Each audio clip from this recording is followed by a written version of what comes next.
मिसाल बेमिसाल। और अब देखिए आपका अपना न्यूज़ 24 एक्सप्रेस नए अंदाज।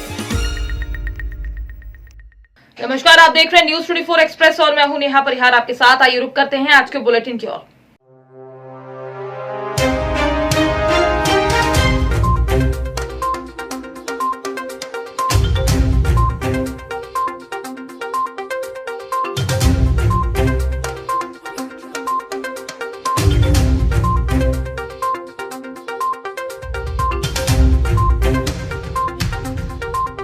ब्लॉक कर्मियों ने कोतवाली पुलिस पर सुसाइड नोट गायब करने का आरोप लगाया और धरने पर बैठ गए। गुरसरायगंज कन्नौज में बीती रात 13 जैकेट ब्लॉक स्थित आवास में कन्नौज ब्लॉक के बड़े बाबू ने संदिग्ध परिस्थितियों में फांसी के फंदे पर आत्महत्या कर ली। छोड़े गए सुसाइड नोट में परियोजना अधिकारी व उत्पीड़न का आरोप लगाया गया है। मौके पर पहुंचे कर्मचारियों ने कोतवाली पुलिस को सुसाइड नोट गायब करने और परिजनों को सूचना दी। बिना शव को पोस्टमार्टम के लिए जिला अस्पताल भेजने का आरोप लगाया। जी, क्या पुलिस ने पढ़ाया? आपने क्या लिखा था उसमें? लिखा हुआ है कि PDDRDA कम BDO कन्नौज द्वारा मुझे बहुत प्रताड़ित किया गया, इसलिए मैं सुसाइड कर रहा हूँ। कई महीनों से उसका वेतन भी नहीं दिया गया।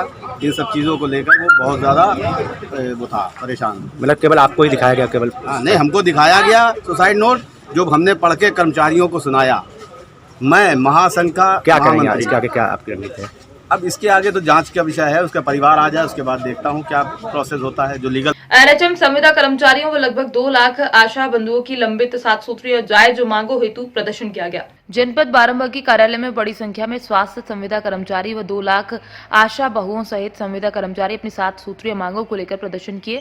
संविदा कर्मचारियों की मुख्य मांगे वेतन पॉलिसी एवं वेतन विसंगति और 7वां वेतन आयोग का लाभ व जॉब सिक्योरिटी व रिक्त पदों पर गैर जनपद स्थानांतरण किया जाए। बैनर के माध्यम से क्या मांगे हैं सरकार से? 7 सूत्रीय मांगे हम लोगों की हैं। पहली मांग हमारी है कि हमें नियमितीकरण किया जाए। ये सरकार के पास इतना बजट नहीं है, तो कम से कम हमारी एक वेतन पॉलिसी निर्धारित की जाए कि इस वेतन के अंतर्गत, क्योंकि हम सभी लोग प्रशिक्षित हैं, क्योंकि प्रशिक्षित लोग ही स्वास्थ्य विभाग में काम करते हैं और करते आ रहे हैं। 7वां वेतन लोग हम लोगों को जब चाहें कहेंगे तुम्हें तुरंत निकाल देंगे। अरे कोई जॉब सिक्योरिटी होनी चाहिए। जो 20 साल से नौकरी इसमें कर रहे हैं, तो हम लोगों की जॉब सिक्योरिटी भी होनी चाहिए।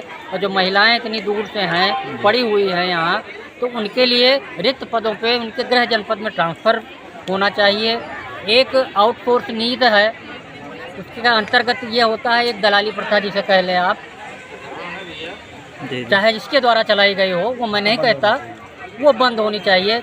जो भी आउटसोर्स के हैं सारे संविदा कर्मचारी कहलाएं, सबको संविदा में DHS द्वारा संविदा में भर्ती होने के लिए क्या किसी प्रकार की कोई धनराशि मांग की जाती है? जी नहीं, ऐसा नहीं है।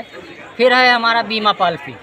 हम इतना रिस्क लेकर हर बीमारी में काम करते हैं, आगे बढ़ते हैं। अगर हमें कोई बीमारी हो जाए तो हमारे लिए कोई बीमा नहीं है। तो सरकार से हमारी ये भी मांग है कि हमारी ये बीमा पॉलिसी चालू की जाए। और अगली है आशा बहनें, जो हमारी रीढ़ की हड्डी कही जाती हैं। सबसे बड़ी कोरोना योद्धा वही थी कोरोना महामारी में, परंतु आज तक उनका कोई मानदेय निश्चित नहीं किया। कहा सब इंसेंटिव बेस है, जो काम करोगे उसी का पाओगे। तो उनका भी एक मानदेय निश्चित किया जाए, फिर इंसेंटिव दिया जाए, अच्छी बात है। पटवारी के द्वारा जमीन ऑनलाइन करने के लिए युवक द्वारा पैसा मांगा गया। पैसा न देने पर युवक पर अभद्र व्यवहार, मारपीट कर घूसखोरी का मामला सामने आया है। कुसमी विकासखंड ग्राम पंचायत जमीरा से पटवारी के द्वारा जमीन ऑनलाइन करने के लिए 15,000 रुपए मांगे गए थे। युवक द्वारा 10,000 दिए गए। कुछ दिन बाद युवक ने पटवारी के कार्यालय गया और जमीन ऑनलाइन हुई कि नहीं हुई पटवारी के द्वारा जानना चाहा, तो पटवारी के द्वारा पैसा मांगा गया। युवक ने कहा मैं पैसा नहीं दे सकता, तो पटवारी के द्वारा ग्रामीणों को गाली गलौज करके अपने कार्यालय से भगाया गया और युवक नहीं जाने लगा तो उसको मार पीट कर भगाया वहां से। अपना नाम बताइए आप। सर मेरा नाम राजू कुमार गुप्ता है।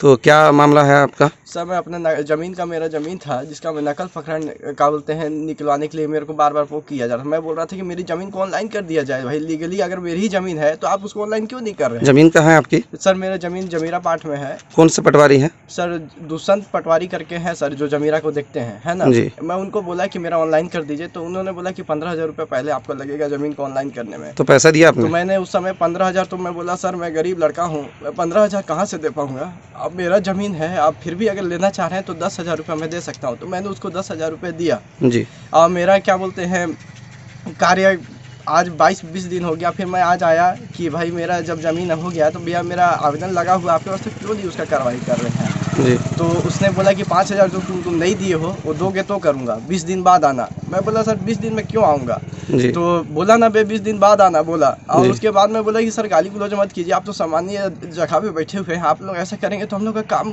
कौन बनाएगा? जी। तो उसने कहा कि जब तक पैसा नहीं लेके आओगे तब तक मैं काम नहीं करूँगा। मैं बोला सर मैं इससे ज़्यादा पैसा नहीं ले सकता अपनी ज़मीन के लिए। तो फिर उसने सर मेरे को धक्का दिया, गाली गलौज किया, गट्टा धर के मारने का कोशिश किया सर, और मेरे को पटक दिया नीचे। यहाँ पर स्पोर्ट में भी कुछ पटवारी थे सर वहाँ पर। जी। ये सब मामला है। मैं G24 से ये मांग करता हूँ कि इस प्रकार से कोई भी आदमी प्रताड़ित ना हो सर, खासकर शासकीय कार्य के लिए। जी धन्यवाद। खाद को लेकर जब किसान परेशान हो रहे थे तब तहसीलदार साहब के आने पर उन्होंने समस्या का पूछा और कहा कि व्यवस्था ठीक है। आप बताइए। जिला कांग्रेस प्रवक्ता शेखर वशिष्ठ ने कहा कि मैं राजनीति करने नहीं आया हूं, मैं भी किसान हूं। टोकन नहीं मिल पाने की व्यवस्था पर मैंने अधिकारियों से बातचीत की। आप भी इस समस्या से अवगत हैं। मौके पर कई किसानों ने कहा कि टोकन नहीं दिए जा रहे हैं, कुछ दिनों से हम चक्कर लगा रहे हैं, और कई किसानों ने मौके पर कहा कि हमें 200 और 300 रुपये में टोकन दिए गए हैं। खुद किसान ने आप बीती तहसीलदार को बताई, तब तहसीलदार साहब ने समस्या को समझा और मौके पर संबंधितों को फटकार लगाई। हरिचरण यादव, बमोरी खुर्द। 4 दिन से उड़िया के लिए आ रहा हूँ टोकन की लाइन में, लेकिन यह ताला लगा मिलता है। नहीं मिला टोकन अभी तक? नहीं मिला। हमने अधिकारियों से नहीं बोला? हमें कोई बात पता ही नहीं अधिकारी। अच्छा, क्या वजह है आप लोग यहाँ खड़े हुए हैं? देखा जाए यहाँ टोकन बढ़ते हैं, यहाँ भी ताला लग रहा है। कब से ये ताला लगा हुआ? देखिए किसानों की एक बड़ी समस्या है खाद वितरण। हम बीते कई माह से देख रहे हैं, किसान परेशान है, और ये कोई राजनीतिक विषय नहीं है, ये किसान की एक आम समस्या है। परेशान किसान, ये जो कक्ष है ये यूरिया का टोकन काउंटर कक्ष है। यहाँ से किसानों को टोकन काउंटर दिया जाता है और एक निश्चित तारीख उस पर डाली जाती है कि इस तारीख को आपको 8 दिन बाद 6 दिन बाद आप यूरिया की लाइन में लग के यूरिया लें। लेकिन मुख्य समस्या ये है कि टोकन काउंटर जिन जिम्मेदारों को शासन ने बिठाया है उनके लंबे समय से अति पते नहीं है। लगभग आधा पौन घंटे से तो मैं स्वयं टोकन लेने में भी टोकन लेने आया था, लाइन में खड़ा हूँ, और कई किसान ऐसे हैं 4-4 दिन से आ रहे हैं। इसकी कोई समय सीमा निश्चित होना चाहिए। अधिकारियों से शिकायत करी आप? मैंने अभी SDM साहब से तुरंत सब किसानों के सामने बात की है, उनको पूरी समस्या से अवगत कराया कि आखिर इसका क्या शेड्यूल है, क्या टाइम होना चाहिए। SDM साहब का ये कहना था 4 से 5 घंटे कर्मचारी बैठते हैं, तो मैंने उनसे कहा सर आधा पौन घंटे से तो मैं खड़ा हूँ। तो कई किसान यहाँ चश्मदीद हैं जो बीते 4-4 दिनों से चक्कर लगा रहे हैं। अगर अधिकारी कर्मचारी निरंतर बैठ रहे हैं तो आखिर ऐसी क्या समस्या है किसानों को टोकन नहीं मिल रहा? बाराबंकी विधानसभा कुर्सी क्षेत्र में दर्जनों ग्राम पंचायतों में जनसंपर्क करने पहुंचे। सपा पार्टी के दावेदार उवैद चौधरी क्षेत्रीय लोगों से जनसंपर्क किया और भाजपा सरकार के कार्यकाल से नाराजगी जताते हुए कहा कि भाजपा केवल उत्तर प्रदेश की जनता को गुमराह की। उत्तर प्रदेश की जनता के अच्छे दिन कब आएंगे? वहीं महिलाओं ने भी भाजपा सरकार पर नाराजगी जताई। कहा महंगाई की मार से गरीब मजदूर किसान परेशान है। चौधरी जी ने दावा करते हुए कहा कि उत्तर प्रदेश का विकास पूर्ण मुख्यमंत्री अखिलेश यादव ने अपने कार्यकाल में किया था और आने वाले चुनाव से उत्तर प्रदेश का जमकर विकास करेंगे। वादे के साथ कहा हर बात विकास की होगी। 2022 में अगर आपकी सरकार बनती है तो नौजवानों के लिए क्या करेगी समाजवादी पार्टी? हमारे राष्ट्रीय अध्यक्ष ने कह दिया है, पहली कैबिनेट बैठक में सरकार बनने के बाद 10 लाख रोजगार युवाओं को रोजगार तुरंत दिया जाएगा। 300 यूनिट बिजली फ्री दी जाएगी। 5 साल तक गरीबों का राशन मुफ्त दिया जाएगा। ये हमारी सरकार करेगी। लगातार आप कुर्ती विधानसभा में जनसंपर्क कर रहे हैं, क्या लग रहा है समाजवादी पार्टी में नौजवान कितना जुड़ा हुआ है? नौजवान 100% जुड़ रहा है, क्योंकि वो बेरोजगार हो चुका है। उसके रोजगार को भारतीय जनता पार्टी ने लूटा है। इसलिए पूरा नौजवान जितना तबका है वो समाजवादी पार्टी के साथ कंधे से कंधा मिला के खड़ा है। किसान कितना जागरूक समाजवादी पार्टी का? समाजवादी पार्टी को ही किसान वोट देगा। बीजेपी पार्टी ने तो उसको लूटा है, उसके खेतों को लूटा है, उसकी फसल को लूटा है। वक्त हो चला है एक छोटे से ब्रेक का, फिर मुलाकात होगी ब्रेक के बाद।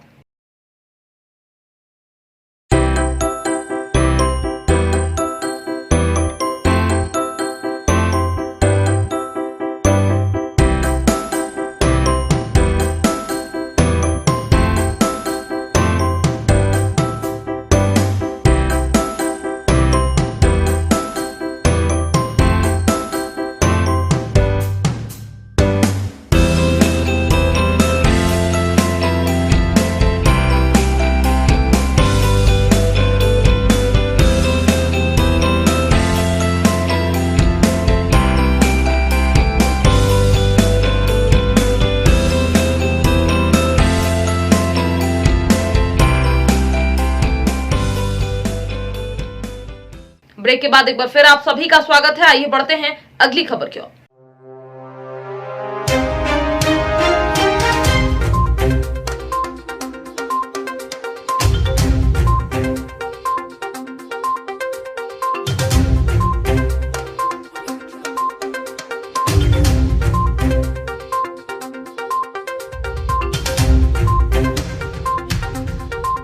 बाह में भारतीय जनता पार्टी का प्रबुद्ध सम्मेलन हुआ। बाह जूनियर हाई स्कूल मैदान में आयोजित बाह विधानसभा भाजपा कार्यकर्ता प्रबुद्ध वर्ग सम्मेलन में पूर्व कैबिनेट मंत्री एवं विधायक का पदाधिकारियों ने फूलों की माला और चांदी का मुकुट पहनाकर सम्मान किया। सम्मेलन की मुख्य अतिथि विधायक पक्षालिका सिंह और पूर्व कैबिनेट मंत्री महेंद्र अर्दमन एवं भदावर का मौजूद पार्टी कार्यकर्ताओं एवं पदाधिकारियों ने माल्यार्पण कर स्वागत सम्मान किया। जब तक ये पूरी ताकत मेरे पीछे नहीं है, ये आप ही लोग की ताकत है जो आज आप देख रहे हैं, जो सड़क बन रहे हैं, हम लोग के पॉन्टून पुल बन रहा है। और बड़ी खुशी से मैं ये भी कह सकती हूँ कि मंजूर हो गया है नदगवा से पिनहाट का चौड़ीकरण, जो बहुत दिन से हम लोग चाहते थे। तो जिस तरीके से बाह कचौरा घाट। राजस्थान विद्युत तकनीकी कर्मचारी एसोसिएशन के बैनर तले कैबिनेट मंत्री महेंद्रजीत सिंह मालवीय के जन्मदिन की शुभकामनाएं दी गई। बांसवाड़ा मंत्रिमंडल गठन में शीर्ष पद जल संसाधन एवं नहर परियोजना मंत्री के पद पर सुशोभित होने पर बधाई दी। आनंदपुरी बिजली विभाग में तकनीकी कर्मचारियों की कमी एवं प्रत्येक फीडर इंचार्ज को 2000 से 2500 उपभोक्ताओं को रीडिंग, राजस्व वसूली, लाइन मेंटेनेंस, बिल वितरण संबंधित समस्त कार्य को समय अनुरूप करने और समस्या को लेकर अवगत कराया।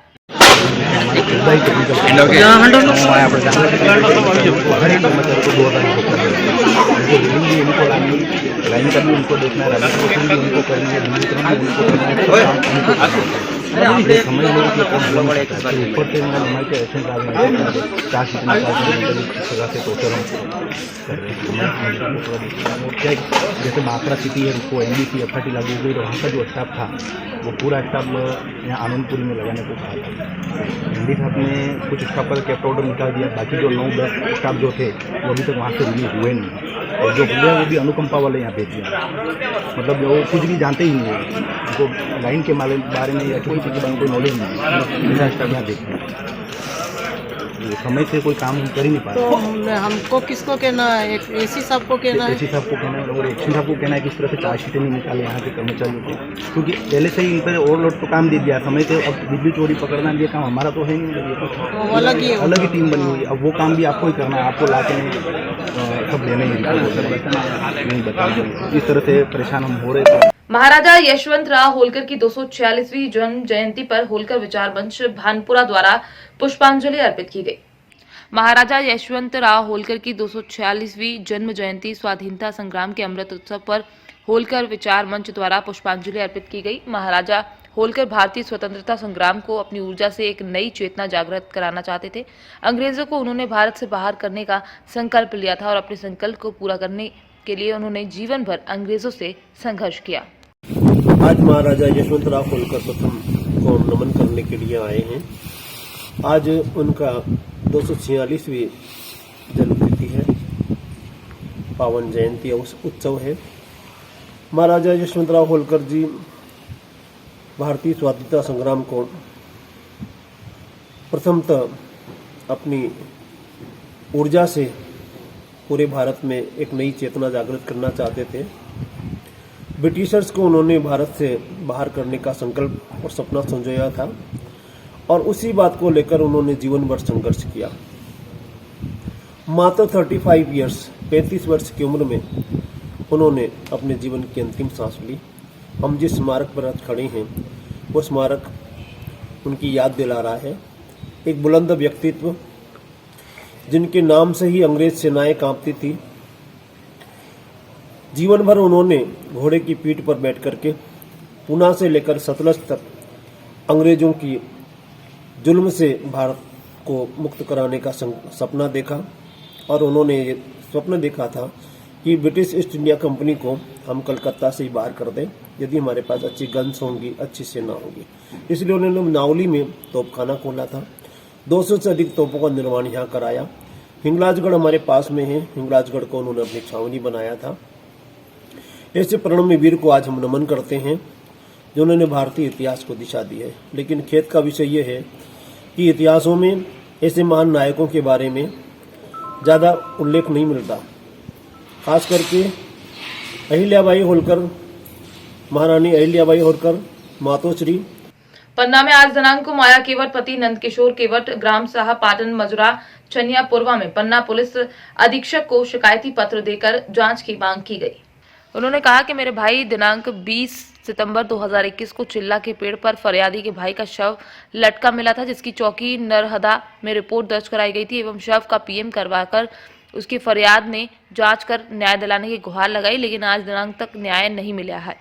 फरियादी माया केवट के शिकायती पत्र में लिखा है कि संजय केवट सगा भाई था, उसे जिनको आवेदक गणों के द्वारा पहले मार डाला गया, उसके बाद चिल्ला के पेड़ में लगभग 100 मीटर दूर टांग दिया गया। ये घटना के 3 दिन बाद लोगों को पता चला, तब हम लोगों को बुलाया गया।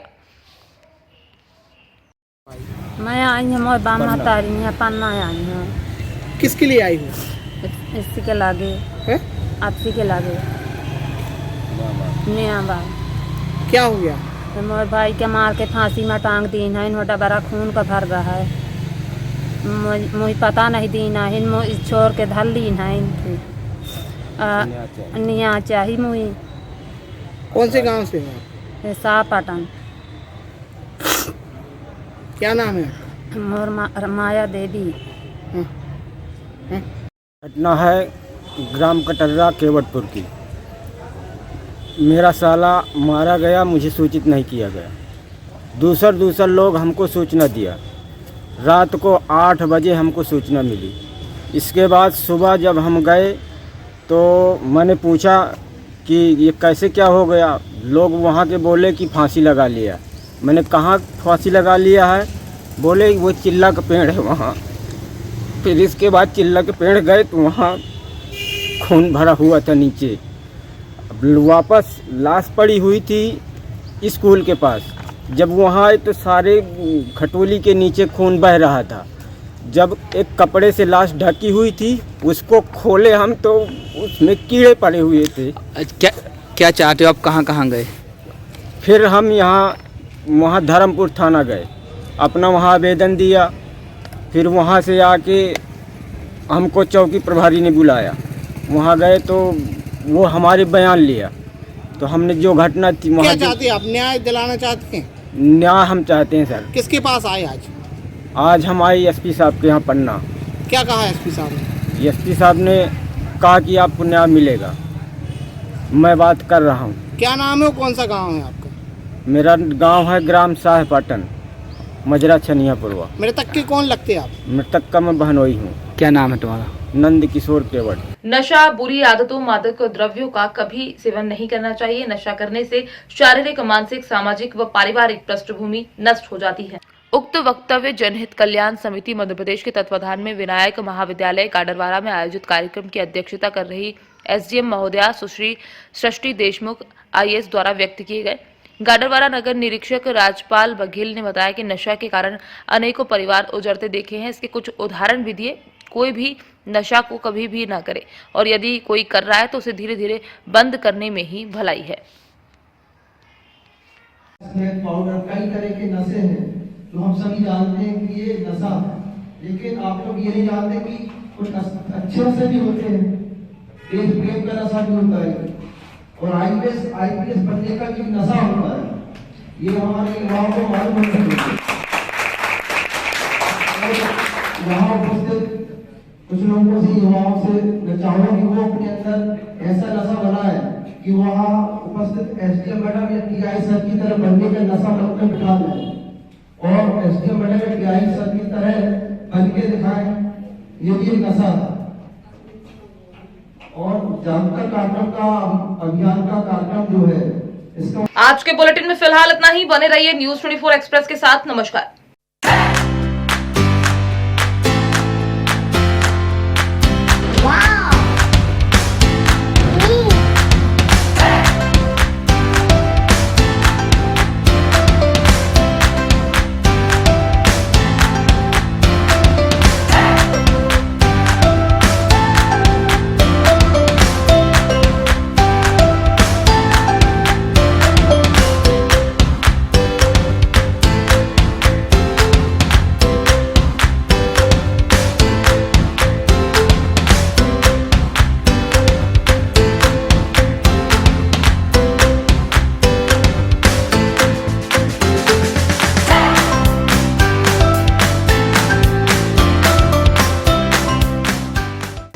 एक्सप्रेस के 2 साल बेमिसाल।